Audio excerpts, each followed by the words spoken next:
now we've got the chairs, we might as well use them, eh? There, where am I? I'm on shot. That shot. Good morning.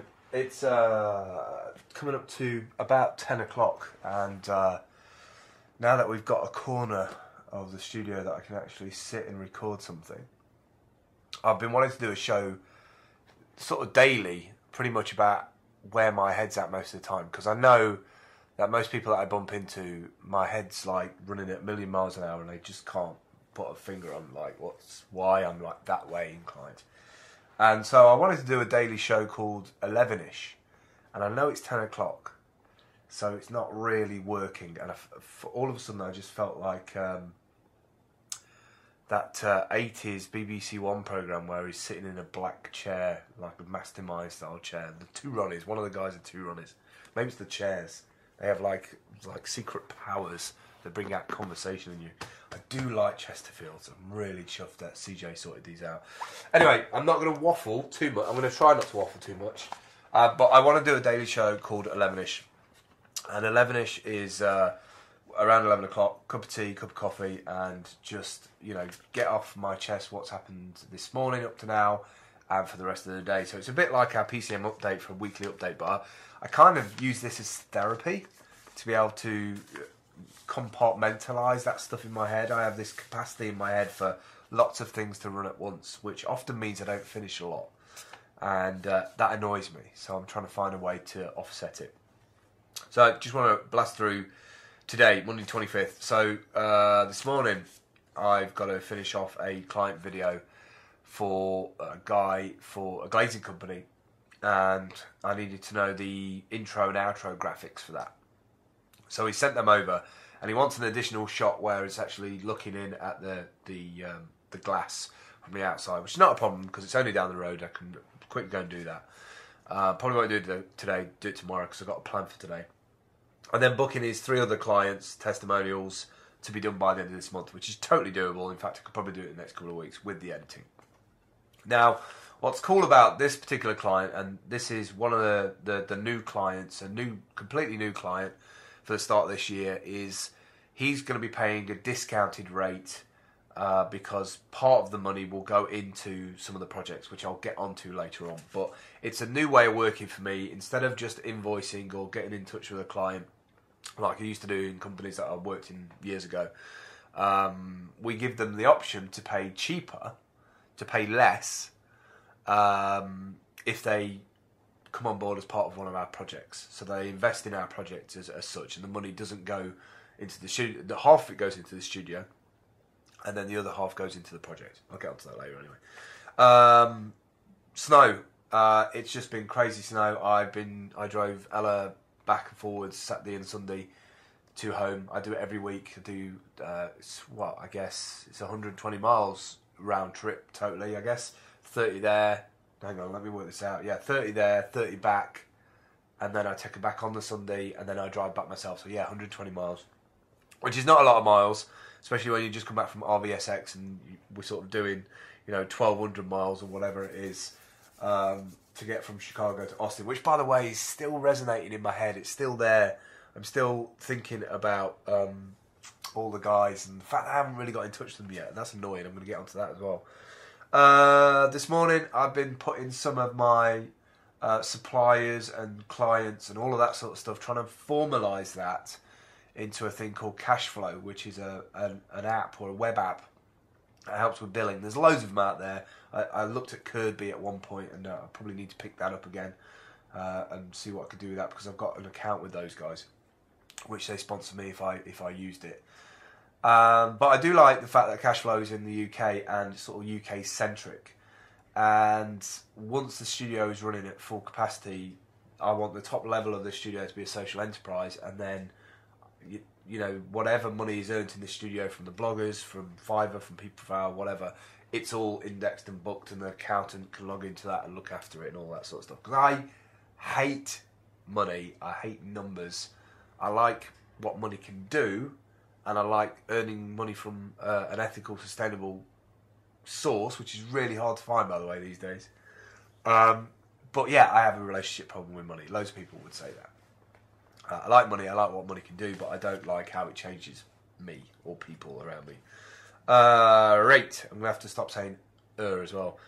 Pagely. So yeah, the money thing, but all my hosting, Pagely and Dropcam and a bunch of other things, they all failed because I haven't got money in the account, so I need to try and find some money to put in there. So that was a bit of a pain this morning. Now I've got that in my head that I need to go and find some money to be able to put into a current account to be able to get these guys sorted out. Also, I want to pick up with the Vine Peak guys. They supported us on the RV trip, RVSX, hashtag RVSX1.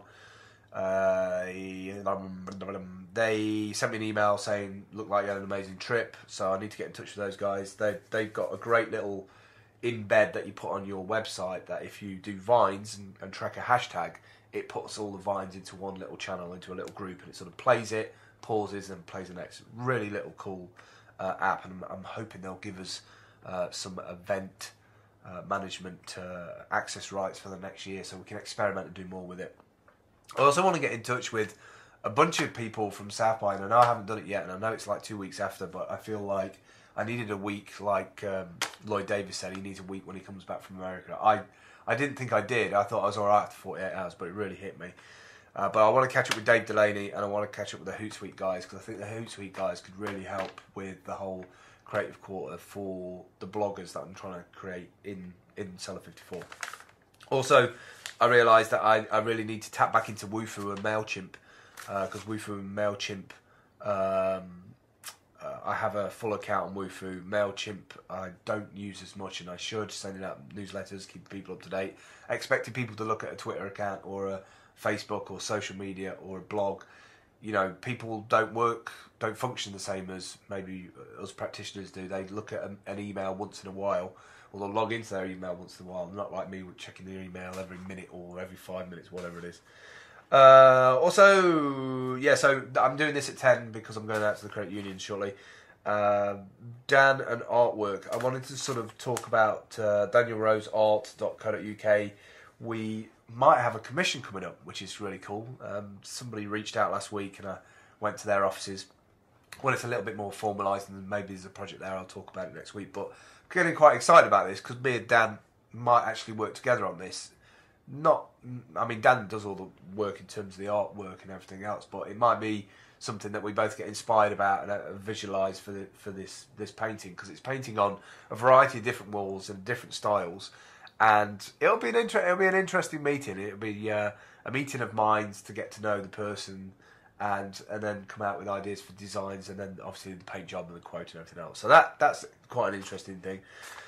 Reworking location ideas. So yeah, at the moment, you probably will know that a couple of years ago I wanted to get an arc. I wanted to put it on the National Forest.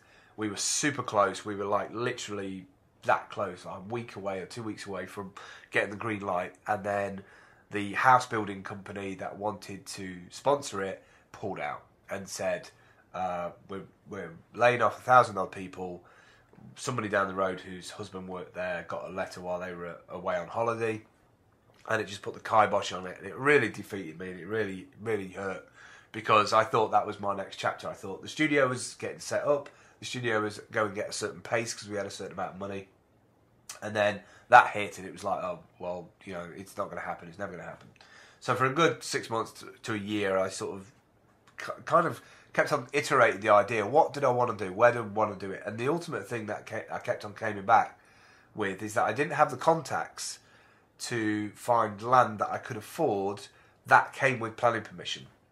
So then, after meeting Marsha and Marsha doing TEDx and her sort of secret kitchen and food project and the conversations that we had around that, I realised that as long as I can find a piece of land that has planning permission, that even though that is the end game, it might be easier to put a shipping container on that sort of land and work it.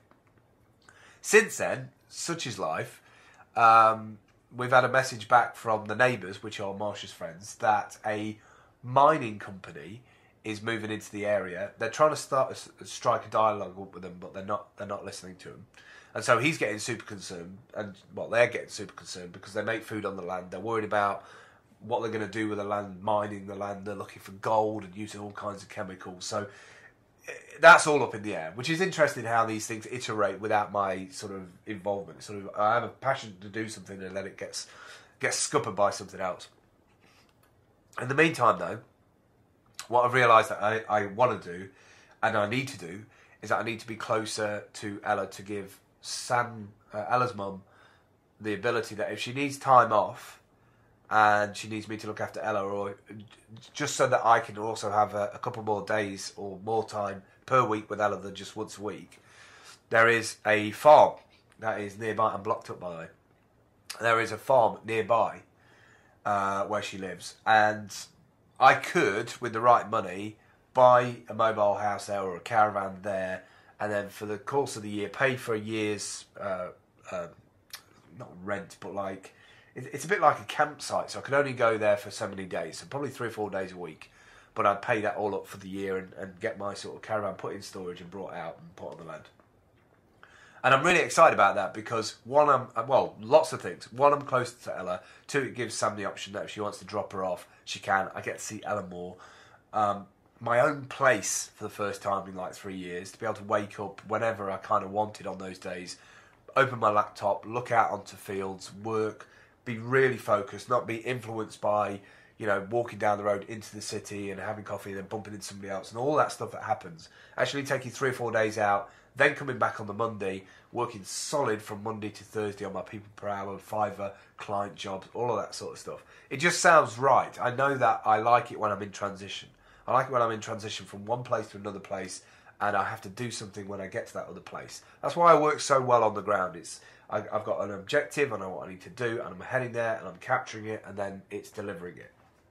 And, you know, most people would be like, well, you know, I need a house, and I need my stuff in the house, and I can go back to the house.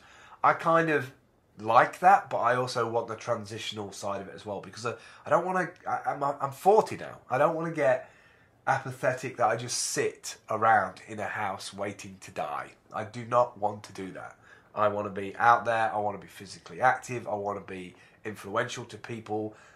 I want to be like what I wish my sort of grandparents had done, where they inspired their children and then our parents inspired us. I feel that we're losing a lot of those stories. We're not passing on a lot of that knowledge, and I think we've got all the tools to do that now. So I feel like stripping all of it away so that I'm doing it on the basics and sort of proving that model of, look, I'm warm, I'm fed, my daughter's secure, I feel secure. I'm giving as much time as I can to this sort of one parent family relationship in terms of my effort putting in. I want to raise enough money so that I can pay into looking after Ella's needs. And, you know, just being a bit more of a rounded dad, I guess. Anyway, I've just gone off on a tangent there. It obviously needed to come out. So, yeah, reworking the location ideas. Really want to try and drive some interest and sponsorship and raise some money from there. I've got an idea for doing that. It does involve me wearing a breadboard and walking around Nottingham. It has got that desperate. Coming up, gadget shows on the 4th of April. I'll be wearing that said breadboard there with my helmet of barter that Daniel Rose Art made me with the sort of Hero Pro doing interviews. That should be cool. New client. I've got an interview tonight. Well, I say an interview. We've got a sit-down meeting about 5:30 at a new client down the road. I'm going to be putting in, probably in this week, the first Raspberry Pi unit with monitor. And there will be 2 of them over the next 2 weeks in 2 different locations. Really excited about that because that means we can all of our program, all our shows will go out on their video screens. New stickers and flyers. Yeah, so I've got some. I finally got them. Last thing I want to finish on today. Also, Jeanette from on the RVSX trip. I've got yours in an envelope all ready to go. But these are from stickerrobot.com. They're the new Social Gandalf die cut stickers, and they're really good quality. Just really wish I had these in Austin, Texas. Really disappointed in Sticker Robot. I did order them like 2 or 3 weeks before. I'm pretty sure I did, and they just didn't come in time. And so they sent them here a week after I got back from South by. These would have been perfect to give out and put on people's laptops, but it never happened. But I am happy with the quality. The quality is amazing. So if you're looking for decorating your laptop, these are badass stickers. If you want one, just get in touch. This is, I've got a little flickery eye. What's that about? It's weird. It's what happens when you get old. You have all these little ailments kick in. That's it really for today. I will catch up with you soon. I'll catch up with you soon. We'll do 11ish every other day. I'll try and do it daily, but it probably won't happen. It'll just be as and when. So I'll catch up with you soon. Take it easy. Bye.